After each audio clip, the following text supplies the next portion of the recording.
Peggy 16.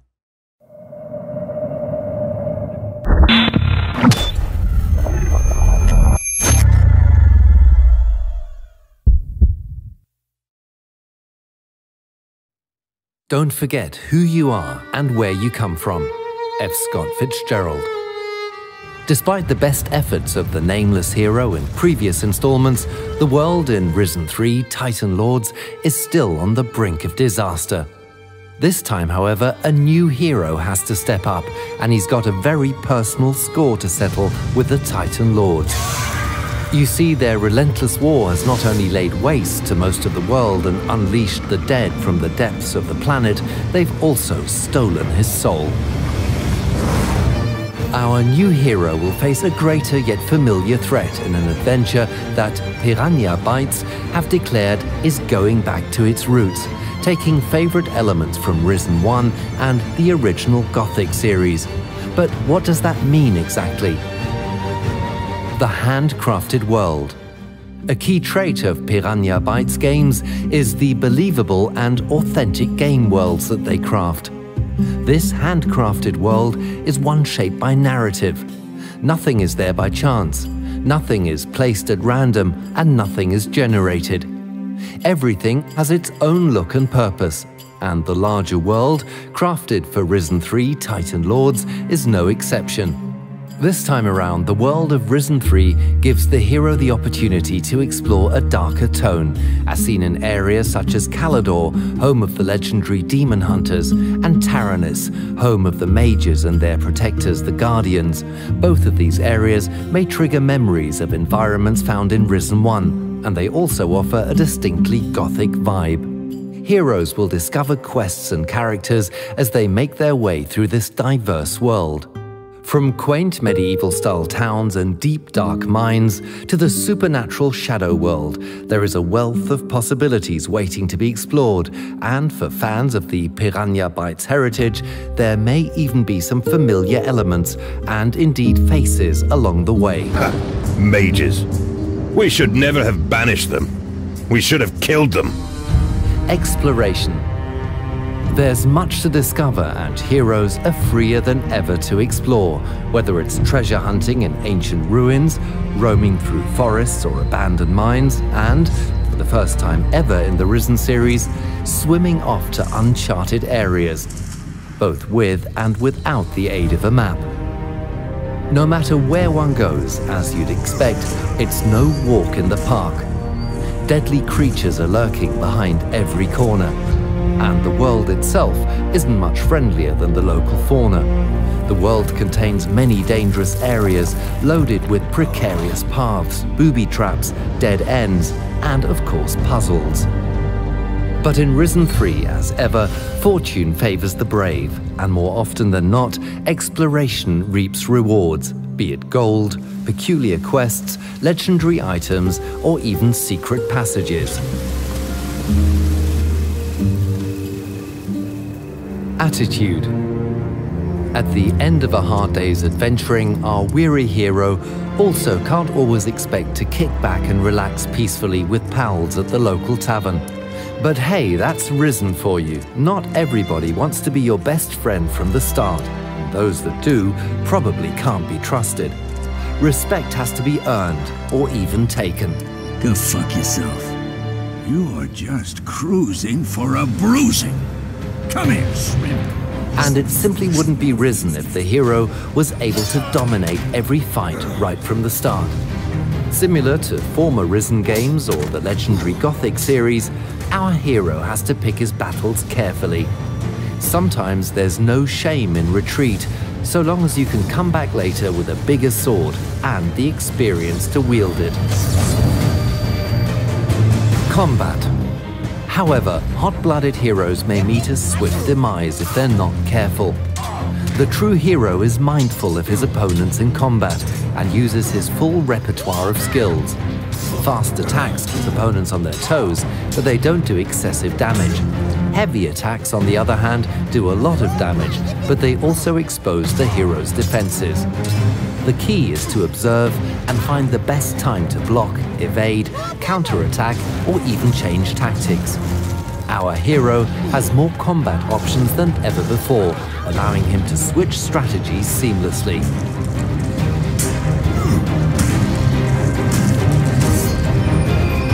Skills. As the hero defeats enemies and completes quests, glory is earned.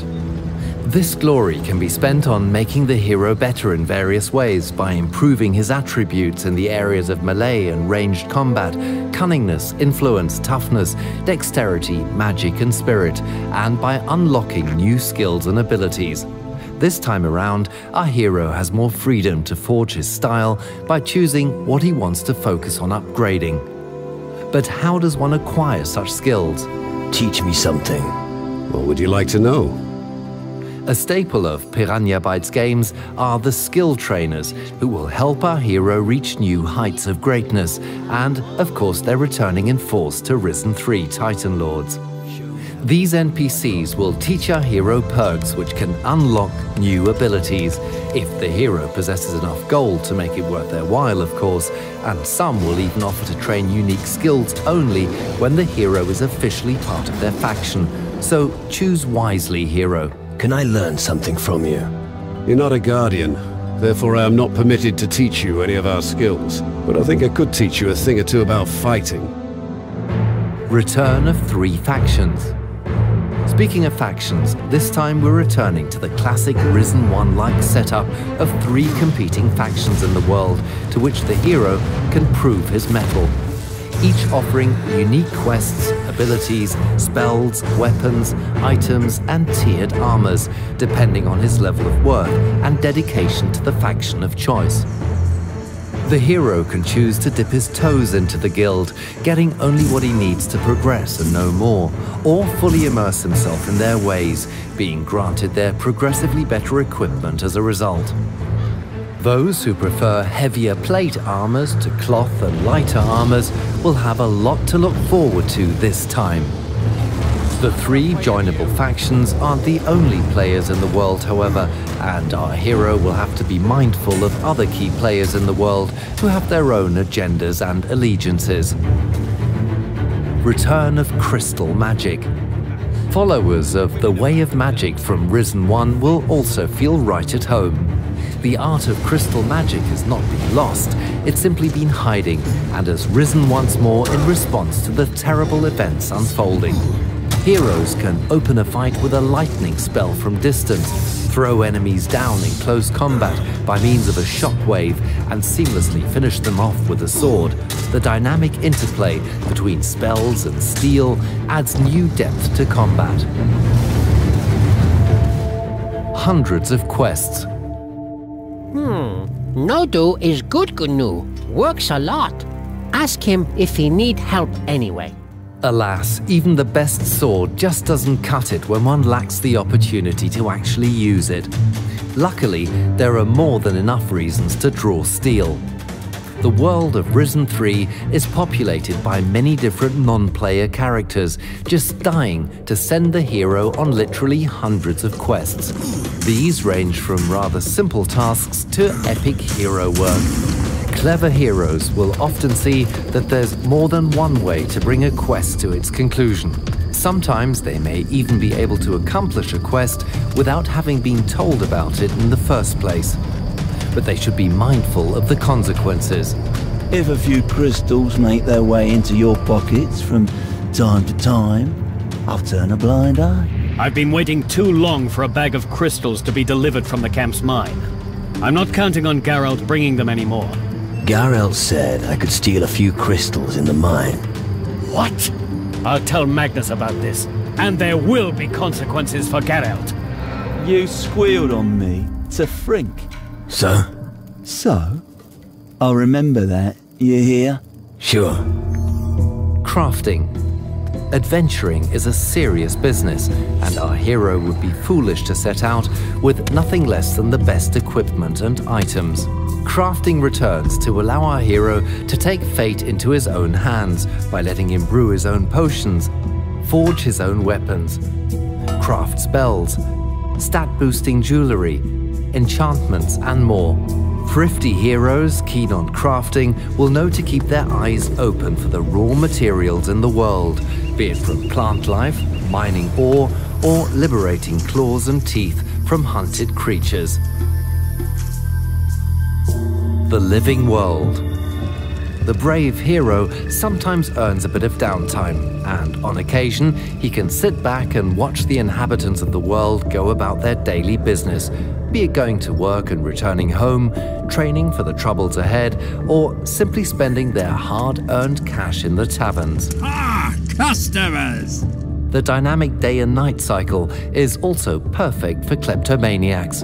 When everyone's asleep and no one's looking, sticky-fingered heroes can nick anything that isn't nailed down, so long as they aren't spotted.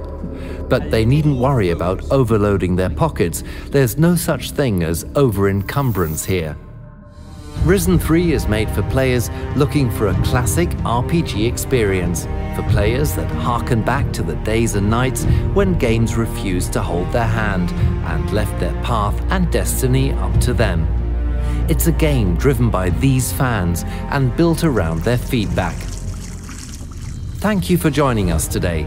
We hope this has given you an insight into how the veteran team of Piranha Bytes are drawing on their heritage for Risen 3 and how they continue to fly the banner for classic RPG experiences, bringing their unique style and personality to the role-playing games of today. Risen.